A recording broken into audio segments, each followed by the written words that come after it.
Hi Cancer, this is your prognosis for December 2012 with me Lada from astrolada.com, and please make sure you check the prognosis for your ascendant sign. Is very relevant.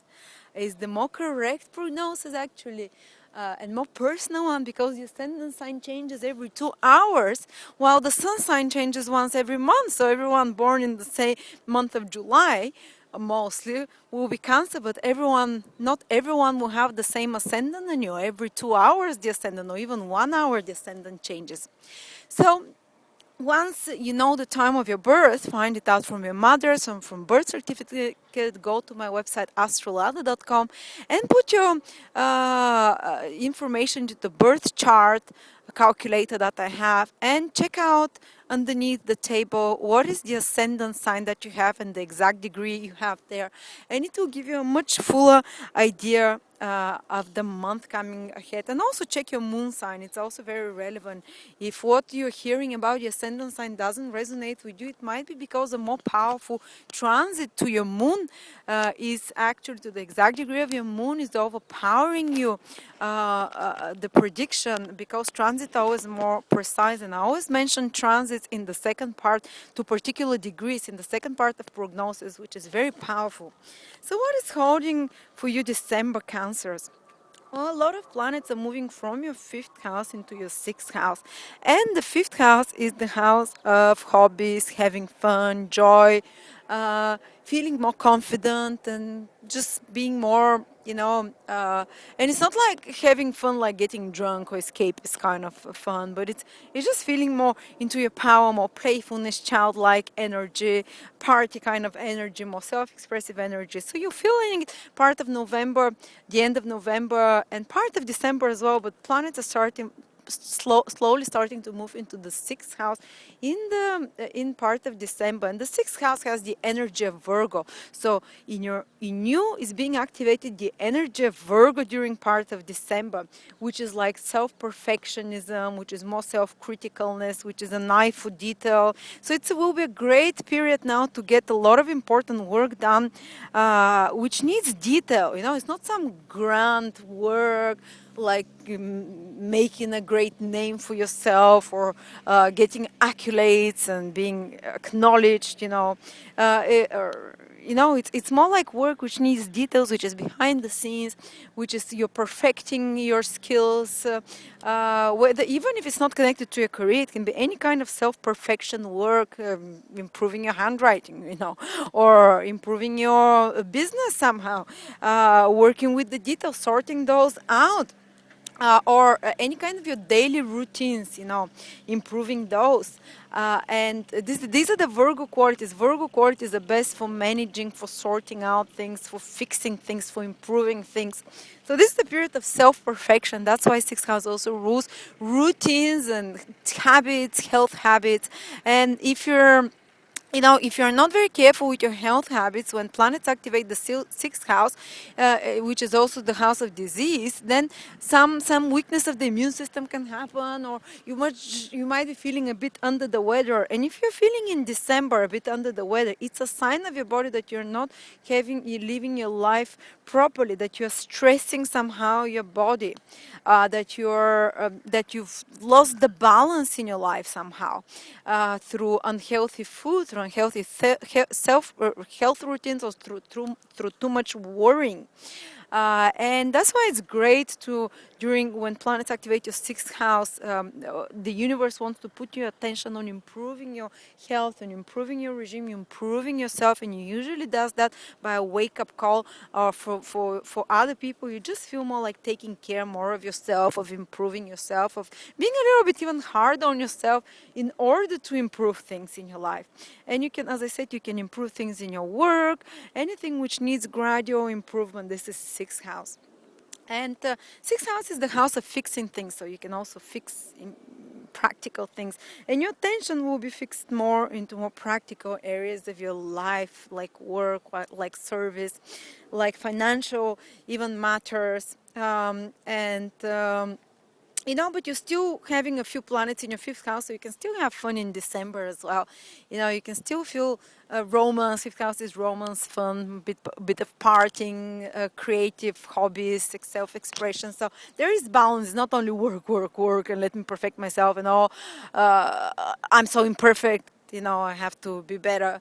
But there is also self-acceptance of the fifth house, of the self-confidence. So it's kind of a balanced influence there. Uh, and as I said, it's a great time to start new regimes, new health regimes, new workout. And the most interesting thing happening for you this month, Cancer, is that you have Mars in the seventh house.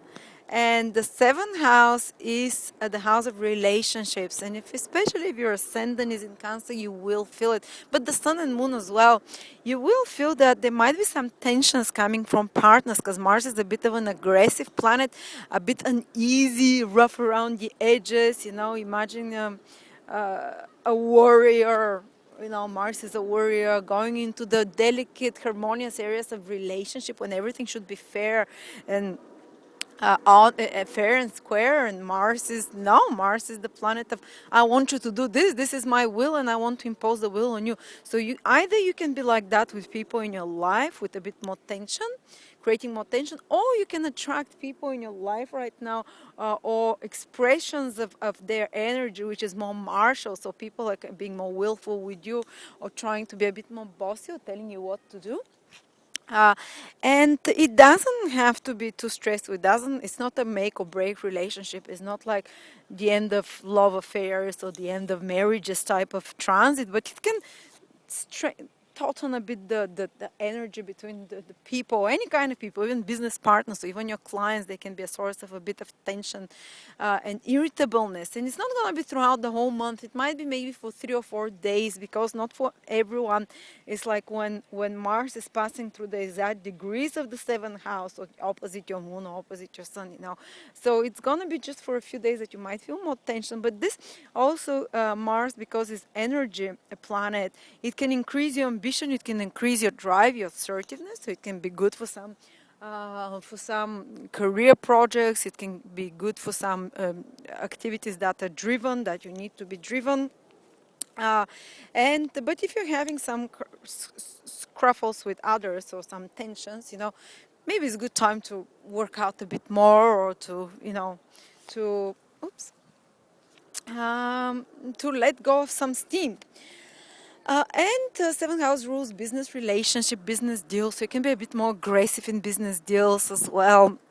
Or someone from a business partner can be stepping on your toes, or for signing a business deal. It might be someone, or contracts of some type, or business partnerships, or any kind of one-to-one relationships. Usually any kind of person who works to one-to-one consultancy, trading, exchanging goods. This is what seventh house is. And when there is Mars passing there, these areas get very busy and activated in your life. And because it's and there might be a bit of an inequality or pushiness from one side, either you or the other. Sometimes this energy is projected.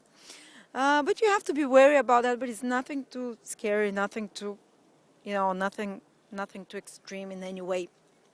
If anything, Mars energy is more in your life right now, and you're feeling more. Mars is enthusiastic, energetic, and also, I want to give just some specific days. Remember this: those who are born on the 26th or the 27th of June, or who have their moon or ascendant around 4 or 5 degrees in Cancer, they're having Uranus transit.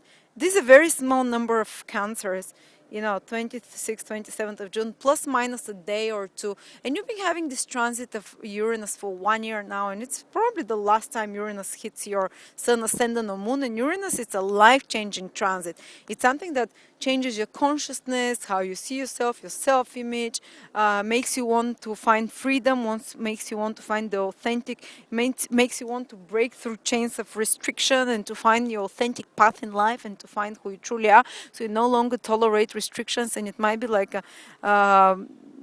some of you might blow off some steam and go and do something a bit crazy and extreme during this period. Or if you're resisting this change which Uranus is trying to bring into you, you might attract it like sudden changes happening in your life, which can be more painful if you don't go with the flow of changes. and you just want to be free, want to breathe free, want to be who you truly are. This is what Uranus wants: authenticity, truth, and you become impatient with others. So it might be a bit of a tense period as well for you. Maybe even if you're born the 25th or the 28th of June, you can feel this Uranus energy, and it's the last time, so it's like a concluding period.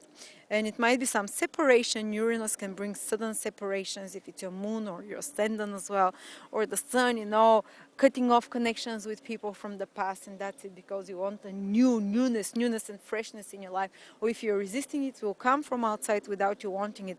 Or those of you who are born from around the 30th of June or the 1st of July, maybe the 29th of June and the 2nd of July, a day or two before, or who have their ascendant or moon around 7 or 8 degrees of Cancer, 7 or and 8 degrees of Cancer, they're having Pluto influence, and they've been having it for the past year and a half as well, but now it's very intense this month, and Pluto is again one of those life-transforming planets, which can bring, you know, you can bring obsessiveness or feelings of in like very black and white states, very extreme states, and Pluto wants to totally rebuild you anew. It usually brings a big crisis in your life, which probably happened for you in the past year or year and a half, and it wants to disassemble you and reassemble you as a brand new person. It wants to annihilate the old ego, the old attachments, the old way of doing things, the old way of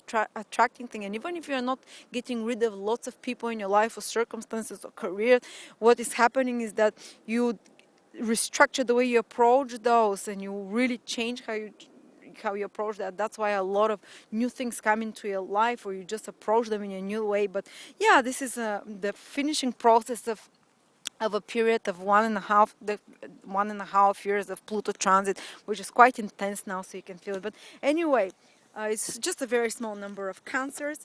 And otherwise, for the others, it's sixth house. It's a bit of perfecting yourself. It's also a bit of fun, and activities with others are very busy. Like a lot of planets are situated in the Mars is situated in your seventh house, so you're getting busy with others, more interactions. There might be a bit of tension as well, but there's definitely energized relationship centers, energized. It's sexuality. Seventh house rules sexuality. So Mars, there is a very sexual planet, so you can be feeling much more turned on than normal and sexually active, and you might have more chances for that. But thank you very much, Cancer, and I'll see you next month.